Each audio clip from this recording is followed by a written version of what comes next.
Welcome back in your English class, and as you know that I am your English teacher Richa ma'am.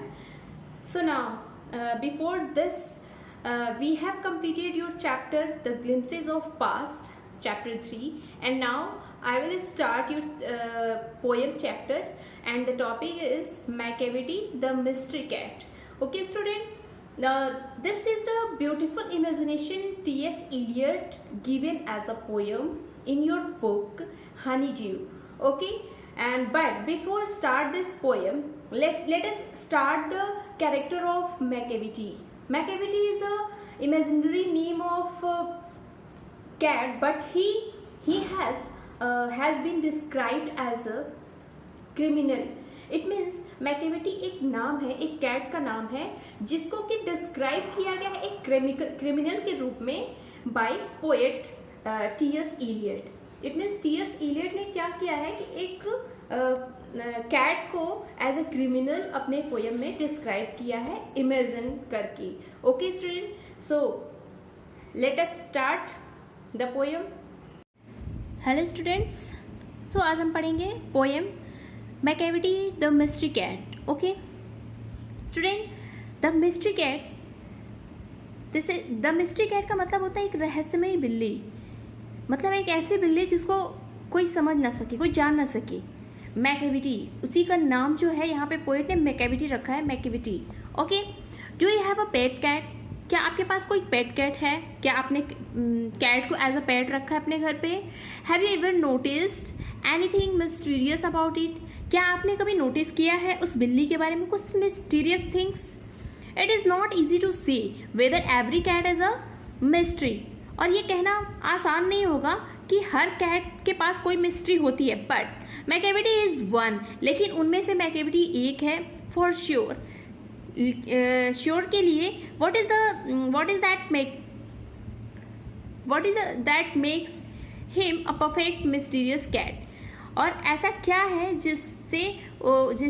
जिसने उसको एक perfect mysterious cat बना दिया? Read the poem and find out. यानी हम poem पढ़ते हैं और यहाँ पे आप फाइंड आउट करेंगे कि ऐसा क्या चीज़ है इस कैट में जिसकी वजह से इसको मिस्टीरियस कैट बना दिया गया है. Okay, Macavity is a mysterious cat, he is called the hidden paw. यानी मैकेविटी जो है, मैकेविटी का एक मिस्टीरियस कैट है जिसको हिडन पा के नाम से भी जानते हैं, यानी गुप्त पंजे. ठीक है, गुप्त पंजे मतलब गुप्त पंजा क्यों कहा गया? क्योंकि वो कब आती है और कब जाती है किसी को पता नहीं चलता है, कोई भी निशान नहीं छोड़ती है. For he is the master criminal who can defy the law. यानी वो जो है मास्टर है, वो गुनाहों की गुरु है, ये अपराधों की गुरु है वो. और who can defy the law, जो कानून को तोड़ती है. He is the bafflement of Scotland yard.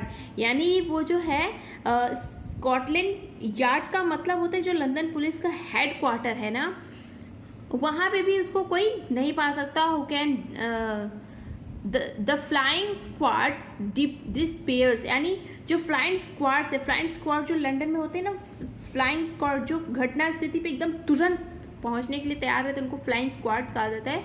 वे भी जो है मैकेविटी को, यानी जो ये मिस्टीरियस कैट है, उसको नहीं पकड़ सकते हैं, नहीं, ये भी मतलब उससे परेशान है. For when they reach the skin of crime. और जब वे स्कीन ऑफ क्राइम मतलब स्कीन ऑफ क्राइम का मतलब होता है जो घटना स्थल कह सकते हैं. तो घटना स्थल पे जब वे पहुंचते हैं तो मैकेविटी इज नॉट देयर. यानी मैकेविटी वहाँ पे नहीं होता है. Macavity there is no one like Macavity. यानी मैकेविटी यहाँ मैकेविटी जैसा कोई नहीं है. ठीक, has broken every human law, he breaks the law of gravity. यानी उसने मनुष्यों द्वारा बनाए गए सारे कानून को तोड़ दिया है. And he breaks the law of gravity. और तो और उसने जो है भगवान के द्वारा बनाए कानून को भी तोड़ दिया है. His powers of levitation would make a फकीर stare. यानी उसका जो पावर है, उसके पास जो पावर है, यानी लेविगेशन ने हवा में उड़ने की जो क्षमता है, हवा में उड़ने वाला जो उसके पास पावर है, बट मेक अ फकीर स्टेयर, यानी वो फकीर को भी मजबूर कर दे रही है उसके तरफ घूरने के लिए। यानी फकीर कहा जाता है ना, फकीर के पास कुछ जो थोड़ी बहुत शक्तियाँ होती हैं, उनको फकीर या ज्योतिषी, एस्ट्रोलॉजर, ये सब ऐसे होते हैं, तो फकीर को भी वो मजबूर कर देती है उसकी जो लेविगेशन है उसके अंदर।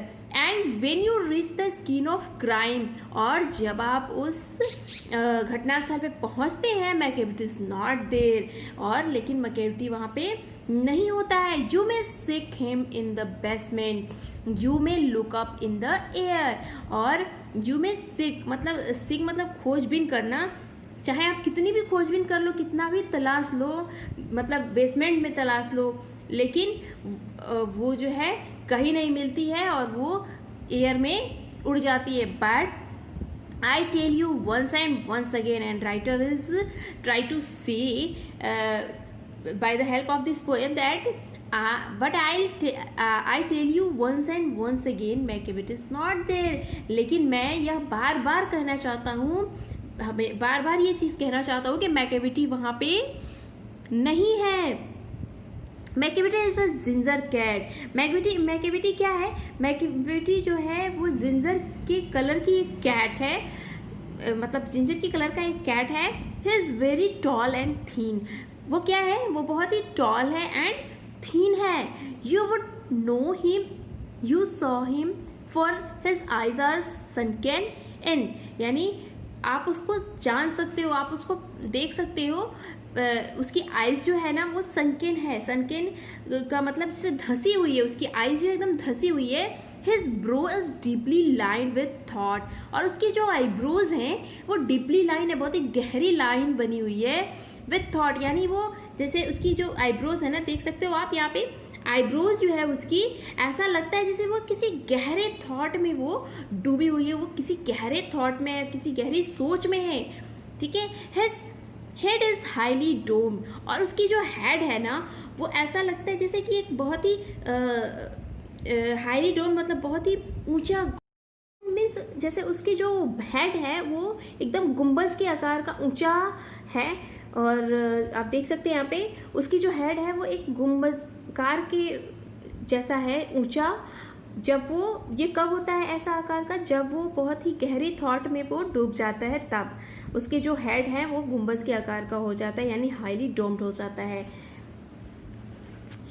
His coat is dusty from neglect, और उसके कोट जो है वो जैसे डस्ट से भरे हुए हैं और उसको वो नेगलेक्ट कर रहा है।